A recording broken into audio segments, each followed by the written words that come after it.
An anarchist is a man who, when he is not a police agent, is fated always and everywhere to attain the opposite of that which he attempts to achieve. Now, this might seem pretty harsh and kind of edgy, but it's actually quite deep and on point. This is taken from Plekhanov's, which he himself is a mixed bag, okay? Anarchism and Socialism, Chapter 7, the so-called anarchist tactics and their morality. You should go read this, it's interesting. Earlier in the piece, he says, all this would be very ridiculous if it were not too sad.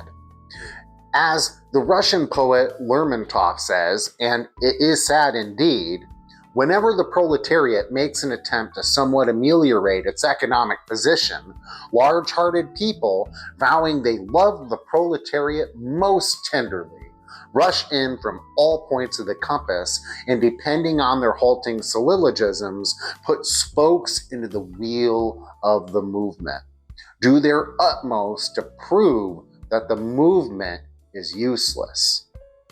We have had an example of this with regard to the 8-hour day, which the anarchists combated whenever they could with a zeal worthy of a better cause. When the proletariat takes no notice of this and pursues its immediate economic aims undisturbed, as it has the unfortunate habit of doing, the same large-hearted people reappear upon the scene armed with bombs and provide the government with the desired and sought-for pretext for attacking the proletariat.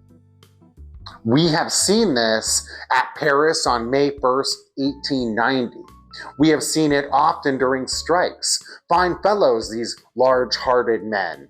And to think that among the workers themselves, there are men simple enough to consider as their friends these personages who are in reality the most dangerous enemies of their cause.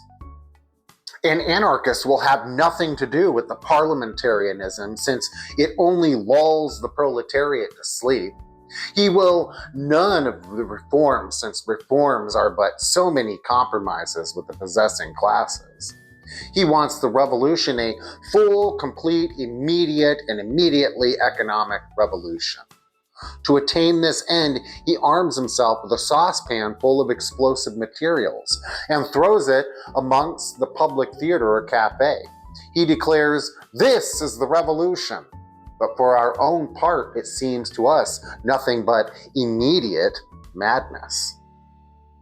It goes without saying that the bourgeois governments, whilst inveighing against the authors of these attempts, cannot but congratulate themselves upon these tactics.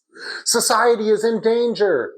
Caveat consoles, and the police consuls become active, and public opinion applauds the reactionary measures resorted to by ministers in order to save society. The terrorist saviors of society in uniform, to gain the respect of the Philistine masses, must appear with the halo of true sons of holy order, the daughter of heaven rich in blessings. And to this halo, the schoolboy attempts of these terrorists help them. Such a silly fool, lost in his fantastical imagings, does not even see that he is only a puppet whose strings are pulled by a cleverer one in the terrorist wings. He does not see that the fear and terror he causes only serves to deaden all the senses of the Philistine crowd, that it shouts approval of every massacre that clears the road for reaction. All right, now cue the angry anarchist and left unity mob. But before you get me, and I probably deserve it, look, this is my tattoo. Come on. There we go. You can see it. It's on my forearm. I got that when I was 18. I'm 44 now. I spent a large chunk of my life being an anarchist, all right? So this isn't coming from a place of animosity or hate. This is coming from an ideological standpoint.